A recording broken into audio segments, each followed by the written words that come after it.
if we could just solve all our problems, we could just cast Jason Statham as John Constantine. Crank 3, Constantine. That's what we want. There's a Godzilla sequel. Oh, Matt, you're not prepared for the sequel, honestly. Matt, you are. You're going to lose your mind. It's not Crank, is it? It's not Crank. Hashtag not Crank. Hello and welcome to another episode of Every Movie Ranked, brought to you by the Angry Microwave. I'm Brad, and with me as always is Callum. Callum, how are you doing today? I'm well, thanks. I'm very excited for this episode because it's 3 movies that I have not seen before. So I've watched them for the first time this week.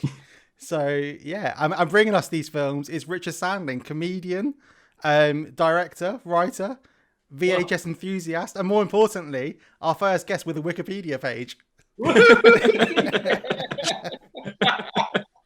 Yes. But yeah, how are you today, Richard? I'm very well, thank you. Very well. I've had the I got vaccinated yesterday, so I'm now just a little bit woozy, but I'm sure that won't affect my judgment on my film.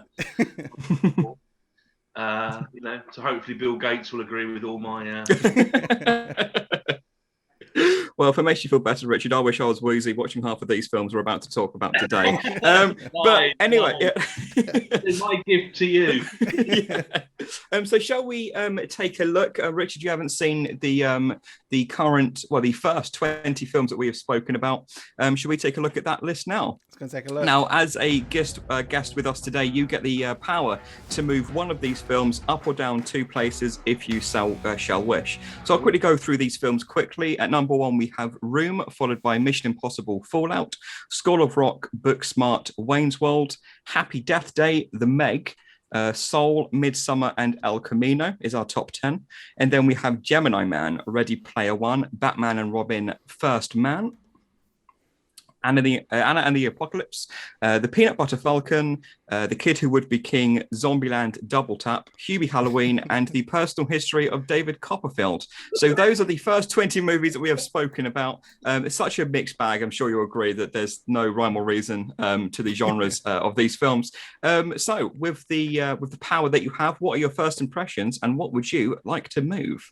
Well, I think it all seems. It all seems quite reasonable. Wow. I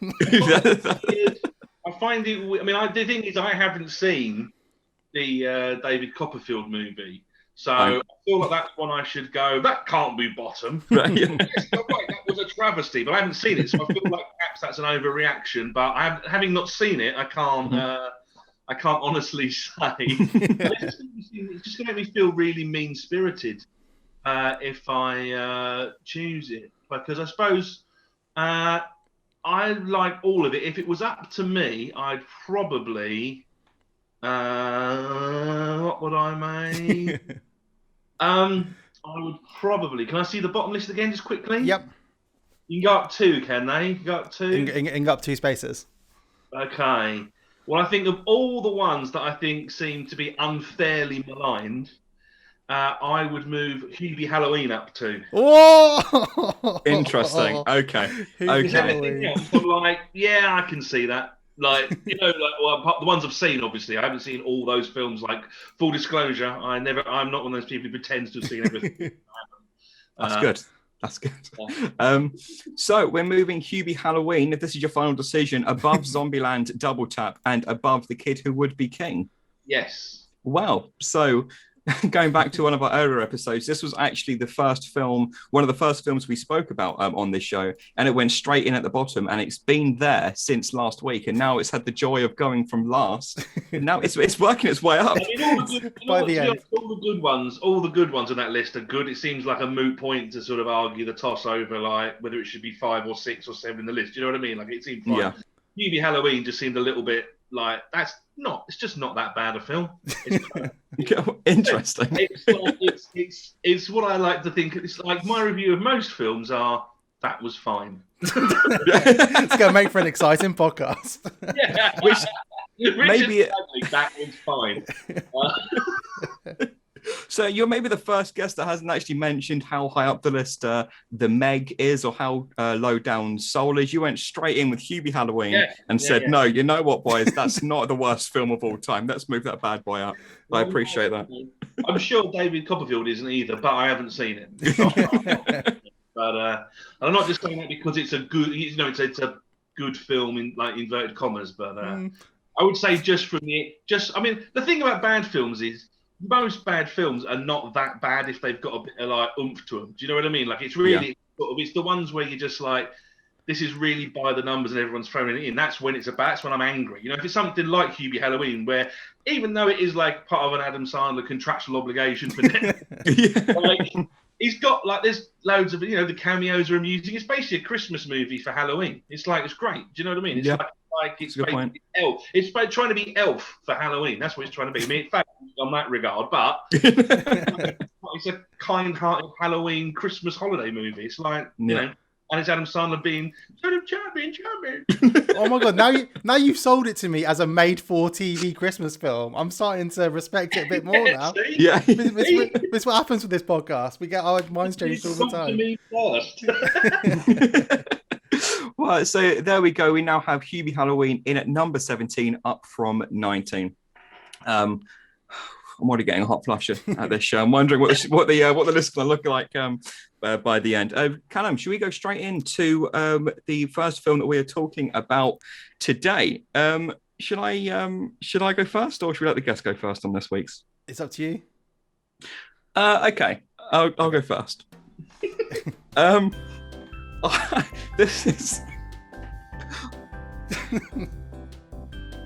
I really don't like this. There's Richard, it's the first time we're meeting. It's nice to meet you. Fuck you for making me watch this film. So I watched this, and one thing I can't complain about, and I've already wasted 30 seconds, I've said nothing yet. The one thing I do appreciate about this film is that it goes by so quickly. For a film that I didn't like, it's got pace, and it just goes. Even though I thought it was way too choppy, I mean, it didn't feel like it was wasting my time. Because it was just like, next scene, move, get through your dialogue, go. For me, this just felt like a feature-length film of something I'd see on the Film Riot YouTube channel. Just aesthetically, it didn't really, it kind of bothered me slightly, but you can't hate a film for aesthetics. But it's quick but painful. Okay, Richard, do you want to take it away? Retaliation?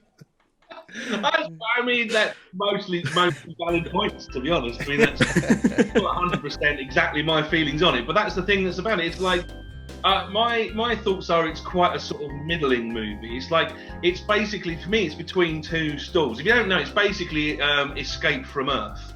And in fact, I think John Carpenter actually successfully sued them, saying it's basically Escape from Escape from Earth. It's basically there's a space prison, and Guy Pearce has got to go and rescue the president's daughter, who's on a humanitarian mission and is sort of just massively unpleasant, even though it's like, in a way that's supposed to be like hard nails, like she's tough and resilient, but actually she just seems awful the whole time. The thing about it is that nothing really is explained, nothing makes any sense. But like, I don't hate it, but I feel like I should have liked it more or less, but I don't, and I find it quite confusing. Okay. Great summary, by the way. So I'm probably in between both of you. It was one of those films where I had to go on Wikipedia to kind of read up the plot synopsis about 20 minutes in, because I was like, I don't understand who's who at this point. In terms of would I watch this again? Probably not. I'll probably go and watch Escape Plan if I wanted to go and watch a prison space film, because I love Escape Plan. I think it's one of the best kind of like B movies. And if that's a B movie, this is probably going to be about an M movie, like quite quite a few levels below. But I was half expecting it turns like an Alien kind of film. Never did that. I was kind of expecting like a Xenomorph-esque character to pop out. Doesn't do that at all. I thought Guy Pearce was quite good in it. I don't think I've seen many films with Guy Pearce in, but I thought he was all right. But weirdly, I remember this being the last film at Blockbuster before it closed down, and I feel like that's where it belongs, being on like a Blockbuster shelf that nobody's picked up. I feel like that is definitely where this film belongs for me. So yeah. The thing. Yeah. No, please. Well, I was going to say that because I watched it because I was like, because I like, it's one of those movies where what's disappointing about it is that I like everyone in it and everyone to do with it and the idea of it. I love it, but it just isn't very good. So it's like, well, I can't, so you kind of go, I should like this. It's basically Guy Pearce, who's great, being a grumpy, Snake Plissken-y, Special Forces future guy. I'm going to go to save the. But it's like, the whole thing is like, why is she really, on a mission? And then there's like, but then everyone escapes. And then all of a sudden, like, they're behind this guy, and he's not really like the leader. And it's like, why have they all escaped? And how did they know to escape? But it's all a little bit like, what's going on? But I kind of like the fact that it doesn't spend ages trying to explain what's going on. But at the same time, you're like, when it all finishes, you kind of go, I just feel like I don't know why any of that happened. Or like, it's like, it's almost, films are way, way, way too long, but I feel like it needed to be a bit longer just to sort of like have it make sense, which is something I never think a film should be longer. No matter how short your film is, it can be shorter. But yeah, like I think the thing for me is how it was so heavy-handed, where it's like being institutionalized is bad, guys, right? Prison's bad. It was very much like it causes anger. People shouldn't be in prison, but it's so heavy-handed, thinking it's really smart having this political message behind it, and it just didn't, like, there was no gravitas behind it. It just felt like they thought it'd be really smart to have this message behind, and it just didn't need that. It could have just been a dumb movie throughout, because it isn't smarter than what it thinks it is. Appreciate that when they were making this film, they clearly didn't have the budget for some of the 100% CGI chase sequences that happen at the beginning of the film, but they had the balls to say, you know what, we'll do it anyway. It's when we were just putting the graphics up for this just before we went live, I had to double check that this film was made in 2012, because honestly, it just, some of the graphics in this, it feels like it was made before Constantine, which we're going to be talking about a little bit later on. I think it's on that level when it comes to the early 2000s graphics. But again, I don't think I can hate a film just because of the budget they did or didn't have, or because of the graphics. But I think I am a bit indifferent. I say that I hate this film. I mean, I just didn't have a pleasant time watching it, but I wouldn't say that it's not like a Zombieland double tap where I felt disappointed coming out of it. Because I think by the trailer, you know what you're getting yourself into. It was watchable as well. The whole thing was watchable. I never looked at my clock and thought, oh, it's taking ages to get through now. I was watching it the whole way through. I didn't look at my phone while watching it. So to give it props for that, it is watchable. Well, that's the thing. But when we go, it's like you're talking about it and you're sort of trying to convince yourself that you enjoyed it and it was good. It was like, but it wasn't. But also, it wasn't terrible. It's just everything sort of didn't work, but they properly went for it. Do you know what I mean? Like, yeah. And also, it's the sort of film that could easily have worked really well. Do you know what I mean? Like, you think of, I mean, I know Luc Besson didn't direct it, and it's like, but it's all part of his sort of school of sort of foreign, like, Hollywood France thing he's trying to do. Make Hollywood movies in France because that's the sort of movies you can't do. And you kind of think, like, well, imagine trying to explain Taken to people if that hadn't been if that hadn't have worked. So Liam Neeson, who's like 55, is now an action star. And he's got to rescue his daughter from white slave. You got to go. If it's only because it worked that it worked. It's a bit like this. Yeah. If this had worked, you'd be going, oh my God, have you seen this really great space, like, Escape from New York movie? Mm-hmm. Well, that's why, you know what I mean? So you can't hate it, but it's not good.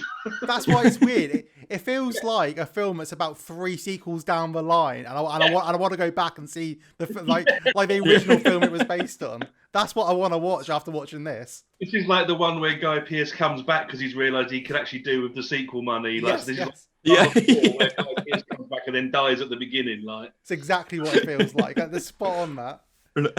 Shall we take a look at the list to see where Lockout fits in? Now, are we looking at the top 14 or are we looking at the back end? It's a bit optimistic to look at this. I mean, it feels like it shouldn't be. I mean, it's weird because it's like some of those films that I'm like, it's definitely better than that, but then that puts it very close to films it's definitely not better. Yeah. That is why this podcast is a flawed concept. Yeah. Like, it's definitely better than, I mean, I think it's I mean, Is it better than Hubie Halloween? it is, but I feel like, but now I feel like I've been talked myself into liking Hubie Halloween. I don't know. So I think it's definitely on this page. I'm feeling like it's on this page. Yeah, but I don't know. I mean, I think it's got to be above. It's got to be above. I think maybe it's above Anna and the Apocalypse. You think it's above Anna and the Apocalypse? Yeah. So maybe it's like the first one on the bottom list. So number 14. So that would put it right underneath First Man. Two very different films. I'm thinking more of the Batman and Robin vibe. You know what I mean? I'm thinking like it's not up there with. It's not. If you put it above Batman and Robin, which it technically could be, but then you're talking about top 10 material, which it isn't. I think I'm just going to take Batman and Robin on the chin and put it above Anna and the Apocalypse. The thing is, if we put it above First Man, I feel like Bradley may just quit this Zoom here.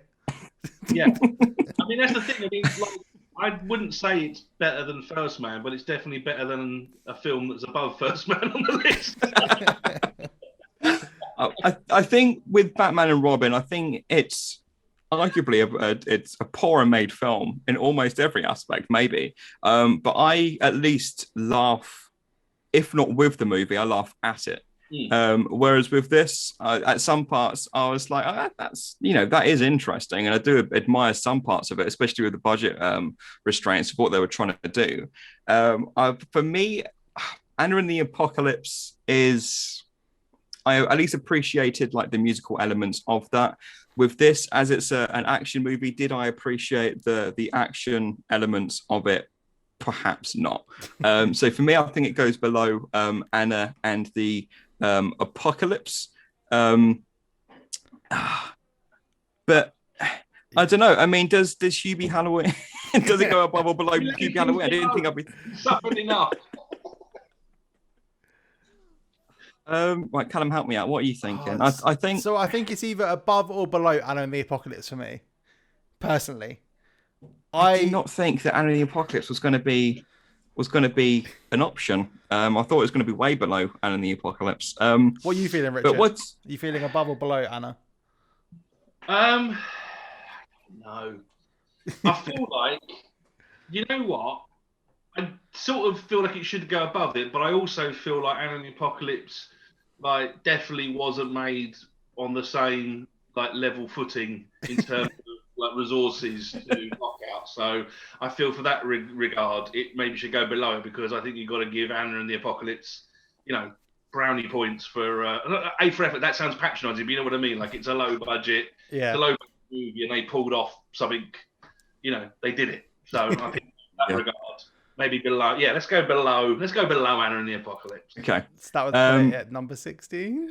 So we're going above Peanut Butter Falcon. Yeah, I don't really care about that film. I'm going to say above Peanut Butter Falcon just because there's nothing worse than a film that takes itself too seriously but doesn't hit home. This film, for all of its flaws, did not take itself seriously whatsoever. Okay, so it's going in at number 16, below Anna and the Apocalypse and above Peanut Butter Falcon. Yes. Okay, I think that feels about right. I think... I feel like justice has been served. Yeah. Again, a note to anyone who's planning on making a B movie of any stature.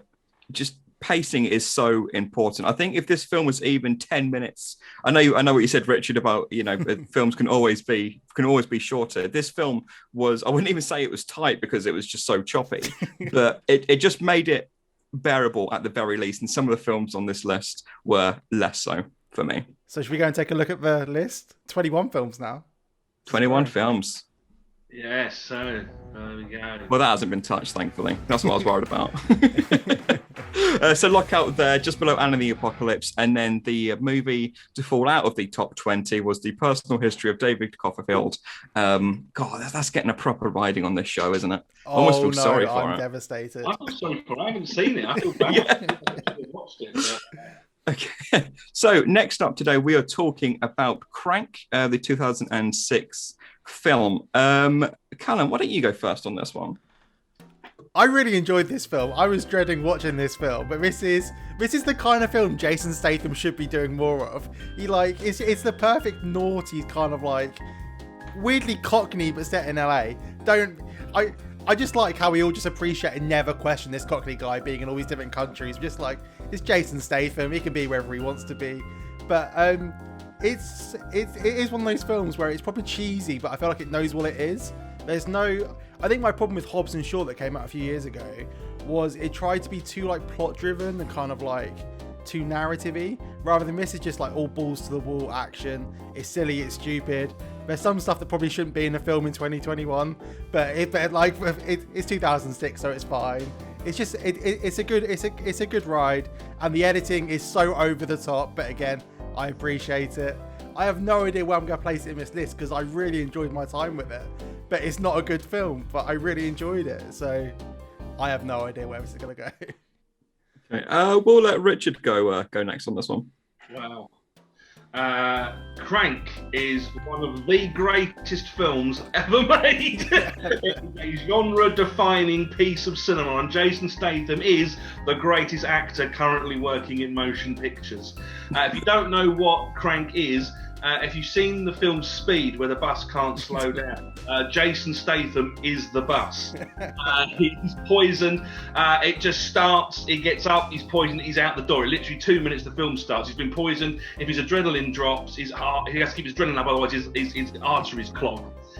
It is a smart. What we have today in all cinema, the plague of cinema, is smart films for idiots, which ruin cinema. This is a dumb film by smart people. This is much better. It knows what it is. It is just basically, he is a Mexican, it's a Cockney Mexican assassin called Chen. Okay, Bradley, I'm sorry intrigued to see what you think of this film. This film, it's interesting because when I went back and watched this, I'm joking, I didn't go back and watch this because I've seen this film so many times because it's in the top 10. This movie is such a good movie, and Richard, everything he just said, except for him being the, in one of the best actors working today, we'll let that slide. But honestly, this film knows exactly what it is. Stylistically, I'm just in love with it. It's got such a, I felt like in a movie like this, what it has to do is it has to make you feel like you've got the adrenaline that the character it has, right? And just it blows my mind. And the fact there's only been 3 of these movies is. Wait, there's we'll more? talk about. There's more. Oh, is there more? Oh my word! But I love this movie. I do. I think it fits in for me. I think it fits in above El Camino at number 10. Oh. Wow. So should we take a look at the list? Because now I'm worried about how high it's going to go. I mean, there is. I mean, you have to invent new numbers. Frankly, it is genuinely. In years to come, we should recognise this, like The Matrix, like The French Connection, like Die Hard, as a milestone in like cinematic genre, like a touchstone. It's genuinely a masterpiece of cinema. Is it in the Criterion Collection yet? That's what we need to ask. No, but that's the point. It should be. This is genuinely like an amazing. There is nothing like everything they do. You're like, that's exactly correct. Like the thing is, like. There's no need, because if this is a film, you spend 40 minutes before he does anything, establishing why he's a hitman, why he's in LA, why he's doing this, how's he split up with this. No, don't do that. We don't need that. He goes, you're right, we don't need that. Whereas in Lockout, we needed that. In this, they've done that bit probably where they've gone, we don't need that, don't matter. Let's just get on with it. I didn't love this, yeah. Just say, wakes up, he's poisoned, he's out the door, and it just doesn't stop. And then, and even when you watch it, you go, how are they going to make a sequel given that they, spoilers, they can't make a sequel? They do! And all I want is the third. I just want a third one. Just want a third one. But there was a third one, wasn't there? No, that's the Transporter, I think. You're. Oh, is it? What's the one where there's the Godzilla and the? That's the second one. That's Crank 2. Oh, is it? Yeah. Oh, okay. Okay, there's a Godzilla sequel. Oh, Matt, you're not prepared for the sequel, honestly. Yeah, Matt, you are gonna lose your mind. Yeah, I think the third one. I think basically very much like Lockout, it should be Chev Chelios in space. He has to spend the entire film on fire. Why wasn't Hobbs and Shaw just? That's what we want. Why wasn't Hobbs and Shaw just Jason Statham from this versus Jason Statham Fast and Furious? That's a film I'd want. Just Jason Statham. That's what I want to know. He's in every film, just Jason Statham. You know what? I mean, joking as say all joking aside, he's the only actor where I've genuinely seen every single one of his films. There are actors who are possibly more talented, but I haven't seen all their films. I've seen every single Jason Statham film, and most of them in the cinema. I must say, all his films had a cinema release. It's news to me. Yeah, well, not all of them, but easily. Yeah. I don't think In the Name of a King, a Dungeon Siege drama, went to the moment. I watched it. Reynolds King, it's great. Just go down Poundland and get it off the £1 DVD shelf. The whole Jason Statham collection. Most of them are available to stream. As part of your packages. One thing I'd say about this film, for me, I'm not a fan of Robert Rodriguez. There's just something about his films that don't quite hit for me. When I'm watching this, I feel like what I get from this is what some people get from Robert Rodriguez. Just with the style and the action and just how bombastic every second of this is. I mean, he can't even stand still having a conversation in this film. It's just always like, I can imagine what it's like having a conversation with Scorsese. It's just jittering all the time. But I absolutely love this. And if we can take a look at the list for a second, for a bit of context here, Richard, we had a guest come on the show whose favourite film of all time was The Meg. Our favourite film of all time is not The Meg, but it's high up the list because when you've got someone who's got a favourite film of all time, and we kind of found out, okay, you have to have some kind of compromise. And what I'm saying here is, Callum, I think your worst nightmare is going to come true. This is going to go, for me, I don't know about you, Richard. I mean, it sounds like it's going to be in the top 10, but for me, it has to be top 10. Yeah. I just think it's great. Every second of this, I'm just in love with. Yeah, and also it's interesting because if you look at the top 10, there's it's difficult to compare it to some of the films. You can't say compare it to Room. Well, I mean, if ever a film would have been improved by Jason Statham being in it, maybe that could be like a pre. If you think of Room as a prequel to Crank, well, maybe. Grows up and becomes... Yeah, the kid grows up to be him. That'd be great. Yeah. I mean, it's difficult because I feel like for me, I would put it like number one, but I know that's quite unreasonable. But also, I think if we're going to be objective, where you have to sort of weigh up the pros and cons of the other movies, I think maybe. Just below, I think maybe. I suppose if we look at being fair, so I'm travelling, but I think probably I would say possibly 6 below Wayne's World. Okay.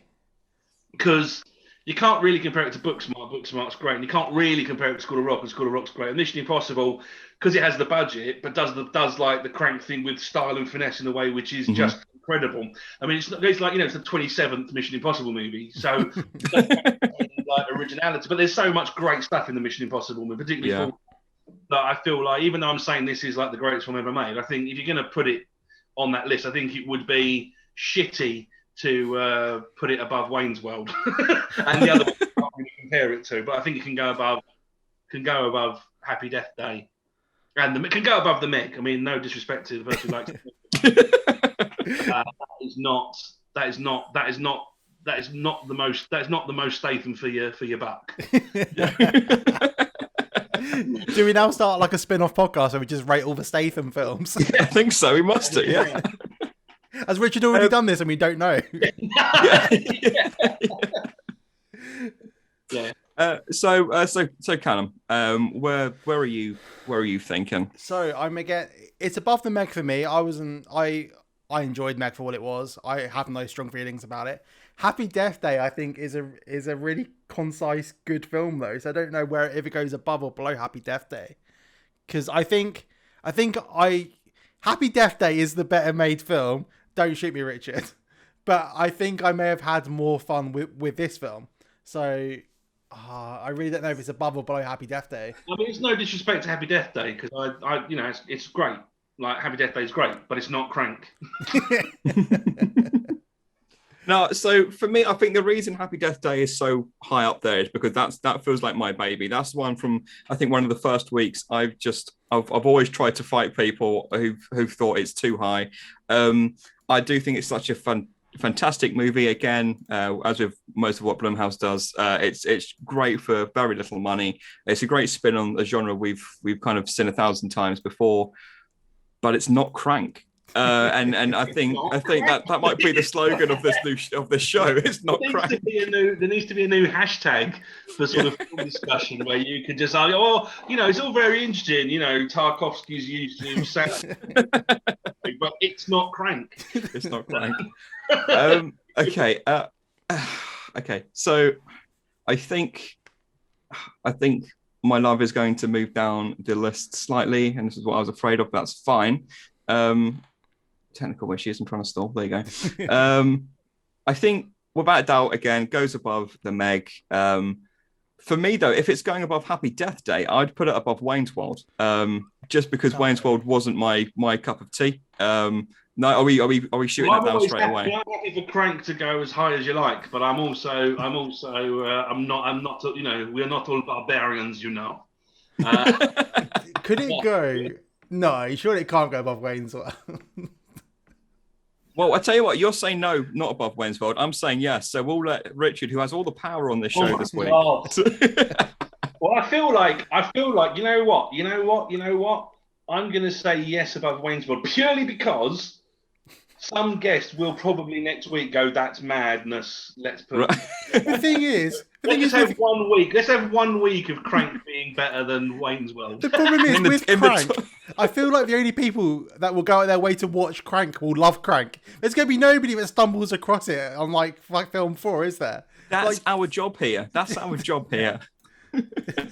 Yeah. Yeah, well, it's that Crank. Sod it above Wayne's World. Crank is better than Wayne's World. So say all of us. Such a flawed concept, this show. Well, now we have it officially. Crank is in the top 5 movies of all time, according to our list. It is.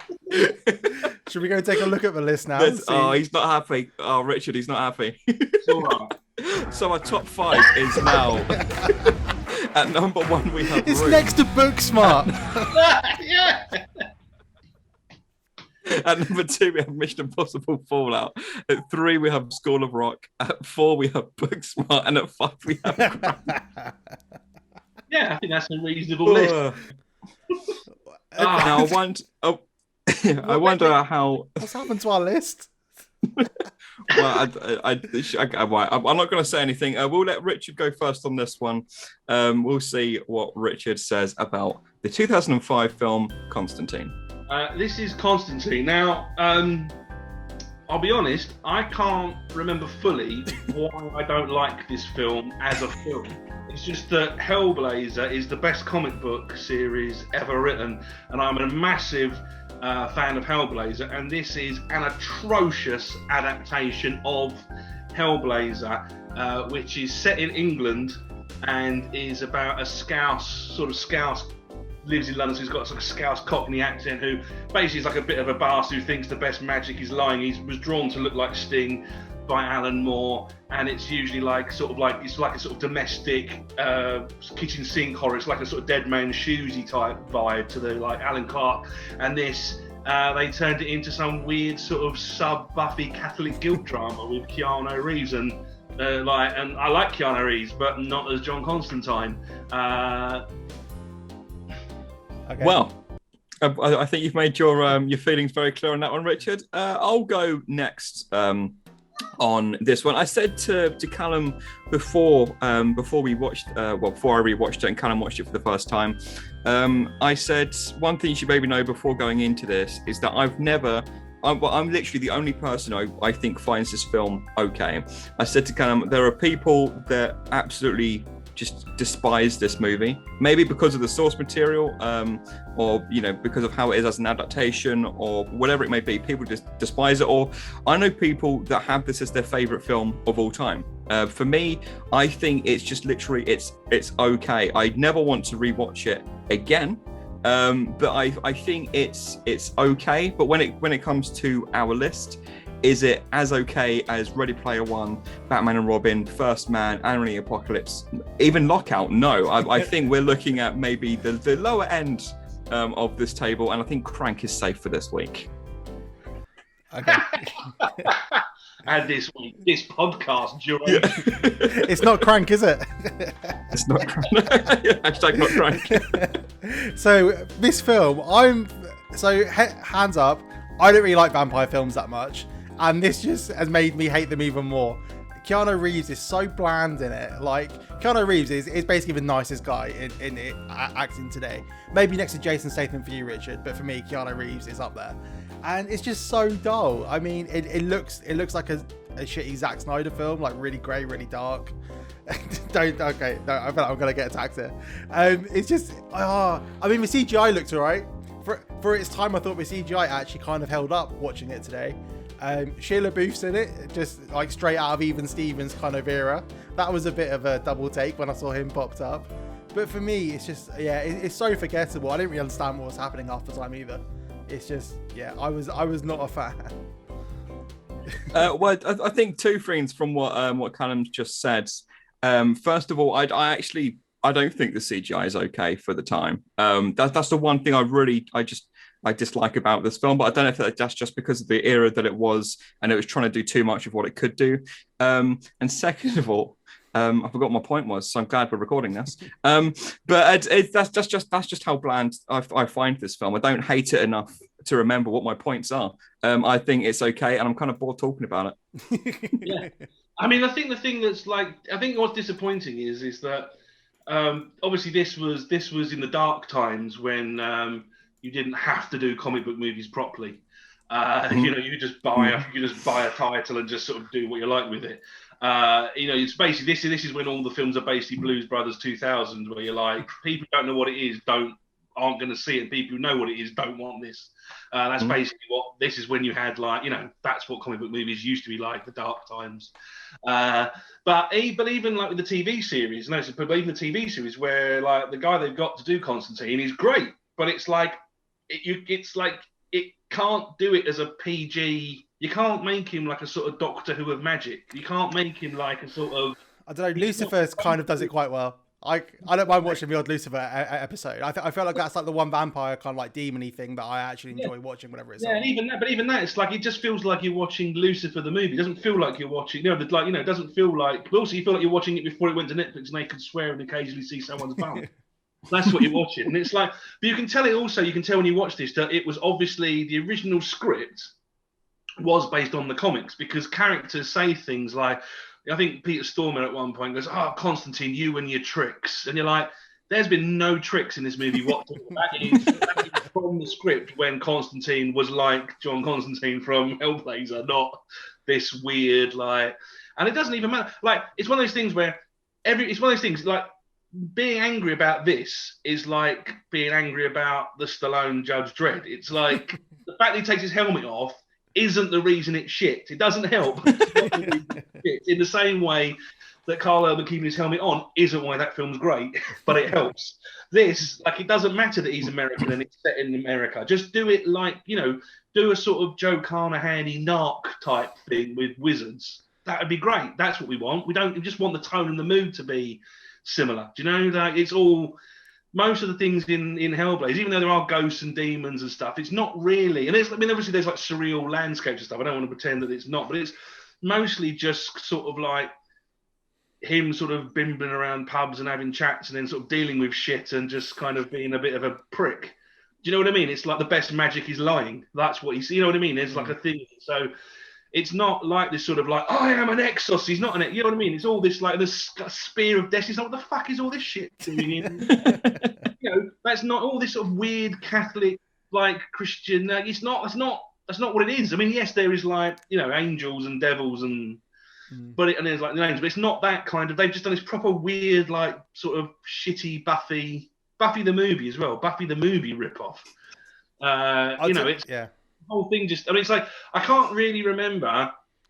I'm too angry about it being a shit John Constantine Hellblazer movie to really be able to separate that to judge whether it's a good film on its own merits, because it's a shit Hellblazer movie. So, I mean, one benefit about this film, it's the first film I've seen where Tilda Swinton isn't the worst person in it. Well, it's talk because he's because obviously like the resurgence of love in Keanu Reeves, because who doesn't love him? Here's the thing, I like Keanu Reeves.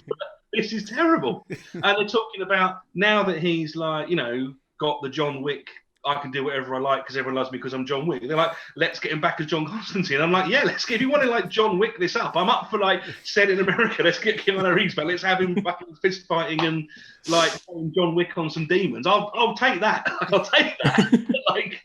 like either do it properly or do it well. No, I think the thing for me, just going back to my reception for when I first watched it, it's going back to as well what Richard was saying a little while ago, where this was in that period where comic book adaptations, graphic novel adaptations didn't have to be good, because it's certainly not the juggernaut genre that it is today. But the problem is this film had followed, it got released in 2005, so it came out around the same time or after X-Men 2, Batman Begins. And so people that were fans of that genre actually had something to latch on to that took them seriously. This feels like it's taken the piss out of me watching it, because I don't really see, I know it's probably the most offensive thing you can say to a filmmaker, but I don't see the love and affection for either the material or for the people that appreciate the material. That's what I get when I'm watching this, and it kind of feels like they're trying to piss all over me. Yeah, it feels like as well. It's like, I mean, if the director's gone on to do, I think he's done like loads of the Hunger Games movies and stuff like that. Like Red Sparrow and stuff like that. So he's not like, he's like, he can direct, but like this looks like, again, it's one of those like we just need a movie made, and it's like, like we don't care, just make it like PG-13. It's about demons. Well, just do it. Yeah. Go into a bar and everyone, because I think there's a thing with Peter. I think reading that, I think Peter Stormare, I don't know how to pronounce his name, Stormare. He was like, his original costume idea was going to be like leather trousers, bare shirt, and as like a sort of a a necklacey thing. And you're like, that's exactly the mentality of people making this movie. They just sort of think it's basically like an Effervescence video. It's like an Effervescence video. Emo, like for people who don't even. It's like at least do a Rob Zombie ripoff. Don't do a fucking Effervescence music video. Yeah. Like give it some, and it can be. We've seen from the X-Men movies that you can do a solid like 12A and it still be like pretty like full on intelligent action, bit of plot. Everyone's got some acting to do. Doesn't have to be a 15 or an. You haven't got to Deadpool it to just make these things interesting. You can do a 12A and do it well, but they just didn't in this. It's just, Yeah. So disappointing. So I presume we're looking at the last page. Should we? Should we take a look at the bottom part of the list there? It's no Hubie Halloween. I'll tell you that for nothing. So I guess the question is it better or worse than Zombieland Double Tap? I think that's a pretty straightforward question. Well, I mean, it's more forgettable. The thing is, Zombieland Double Tap is sort of possibly worse because it's actually like I mean, but it's not, because that's like that by being a sequel that's terrible. It's like being a bad adaptation. I think it's possibly. I mean, it's either side of Zombieland for me. Okay. Because I feel like it can't go above Hubie Halloween, but I don't, also I can't put it above Lockout, which we decided was I just think, for me, like, I'd rather go back and watch Zombieland Double Tap than ever see this film again. Yeah. I think that's what's going on in my head. Like, if I've got to choose which one I want to see again, I mean, I think personally, I'd rather go and see the personal history of David Copperfield before I saw this again. I mean, if we could just solve all our problems, we could just cast Jason Statham as John Constantine. Just like crank 3 Constantine. That's what we want. For me, it goes at the bottom of the list below the personal history of David Copperfield, for two reasons. One, the personal history of David Copperfield mentions Dover. That's where we live. And second of all, I did find Hugh Laurie. I found him. I just loved him in the personal history of David Copperfield. I don't think I loved anything about Constantine. So for me, it's going at the bottom of the list, which I guess technically pushes Hubie Halloween up a little bit more as well. So Hubie. This list is something else now.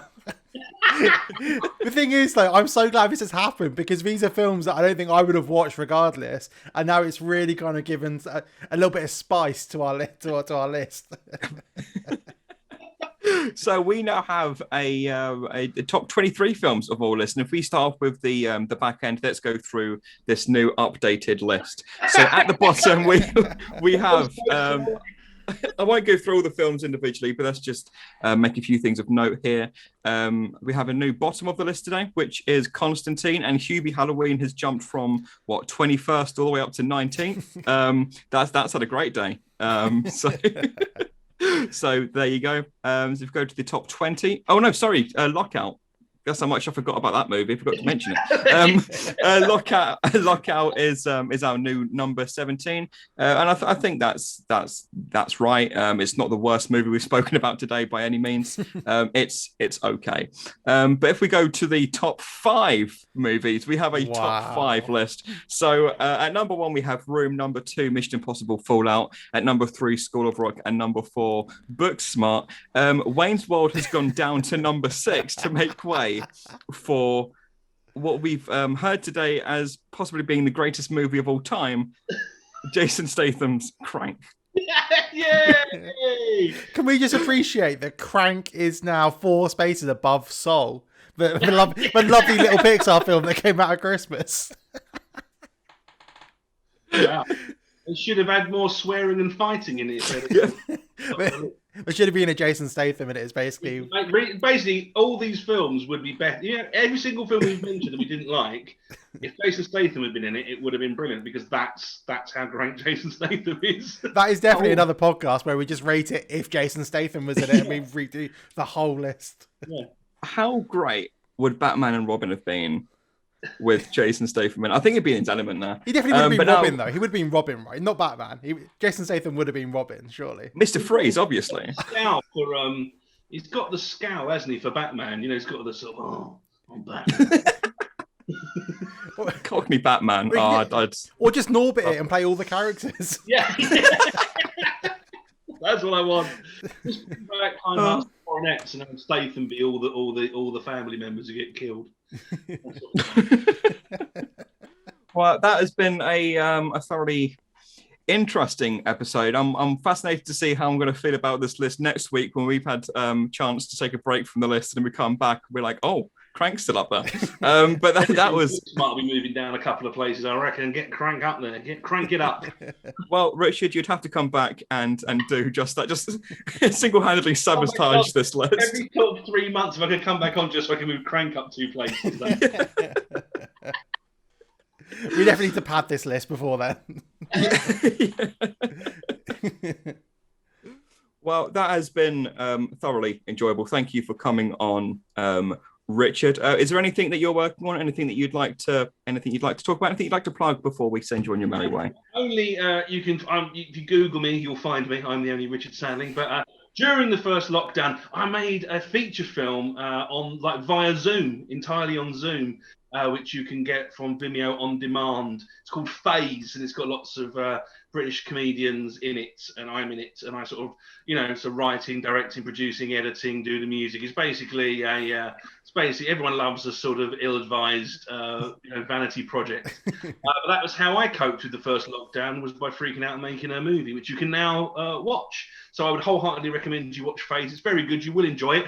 It does do exactly what they said earlier, where it zips along at a pace, because if you're going to have 90 minutes of people just talking on Zoom, you can't. You have to just get the fuck on with it.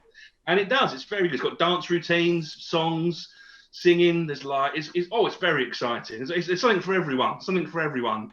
Jason Statham? No, but I do name checking. So, Of course you do. of course I do. But yeah, Phase. Watch Phase. Thank you. And obviously support this podcast and this video and, all the things that we've in. Watch all of it. So yeah, I'm always asked our guests at the end, is it a flawed idea, this podcast? Well, I mean, yes, but that's the joy of it. It's like flawed. Like if it wasn't for flawed people, basically what you've got here is you've got a Tony Scott production, which is better than a Ridley Scott production. So you're Tony Scott. That's what you want to be. You don't want to be Ridley Scott. That's boring.